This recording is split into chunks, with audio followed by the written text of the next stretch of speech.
Section 36 is another one that has been a challenge for me to make sense of.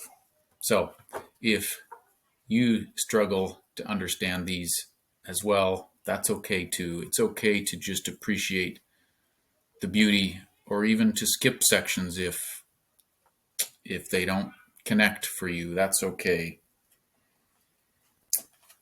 Section 36. He says that there are some universal truths that we all seem to understand, deep-seated in our mystic frame. Maybe we can't teach them all clearly or even agree on all the details, but there are universal truths that we all recognize. He says, we yield blessing to the name of him that made them current coin. That's Jesus. We bless and praise Jesus, who gave us the fullest and the current understanding of these truths.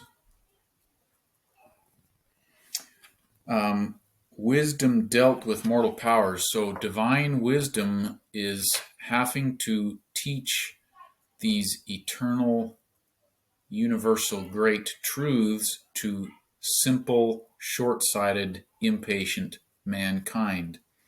And then he makes, in my opinion, the most important point of this section. When truth embodied in a tale, truth in closest words shall fail, when truth embodied in a tale shall enter in at lowly doors. He's saying that the life of Jesus Christ took these abstract, universal truths and principles and put them in a life, a body of flesh and blood, and we have the stories. We know what divine perfection would look like and what would do if here on earth, because we have the stories of Jesus. So his point, and the point he makes, is that you might describe a truth precisely and carefully and clearly, but it is not going to be as effective as if you tell it in a story. Think about the story of, like, the tortoise and the hare, where the hare is much faster, the tortoise is much slower by nature, and they run a race together, and the hare runs a little ways and then stops and takes a break, and he just doesn't take it seriously because he knows he's so much faster. The tortoise, on the other hand, plugs along. He's persistent. He doesn't get distracted. He stays focused, and he eventually wins. The moral of the story is slow and steady wins the race. So you can skip the story part and just say, slow and steady wins the race. But it doesn't stick the same way that the story does. The story unfolds it, expounds it, makes it easier for us to digest it and believe it and retain it. Another example might be the grasshopper and the ants. The moral of the story is that we should prepare for lean times during times of abundance. Plan ahead. Prepare for your future. So the grasshopper, it's summer and there's food everywhere, and the grasshopper doesn't, he just lives in the moment. He just enjoys the summer for what it is, while the ants are tirelessly preparing and storing and planning ahead. Come fall, there's no food and the grasshopper dies. The ants live through the winter on what they've prepared.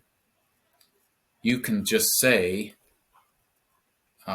prepare for hard times during times of plenty, but it may not connect. It doesn't connect the same way that the story does. So it's a really insightful line there. I think Tennyson is specifically referring to the life of Christ as the embodiment of universal eternal truths, and that through the life of Christ, all people can access and understand those eternal truths. The last line, those wild eyes that watch the wave in roarings round the coral reef. Tennyson told us that he specifically had in mind there Pacific Islanders, people from different cultures. He believes that the life of Christ is accessible to all people and valuable to all people. Okay, section 36. Though truths in manhood darkly join, deep-seated in our mystic frame, we yield all blessing to the name of him that made them current coin.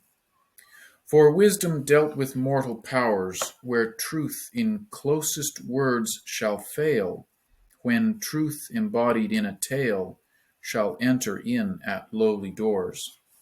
And so the word had breath and wrought, with human hands the creed of creeds, in loveliness of perfect deeds, more strong than all poetic thought, which he may read that binds the sheaf, or builds the house, or digs the grave, and those wild eyes that watch the wave in roarings round the coral reef.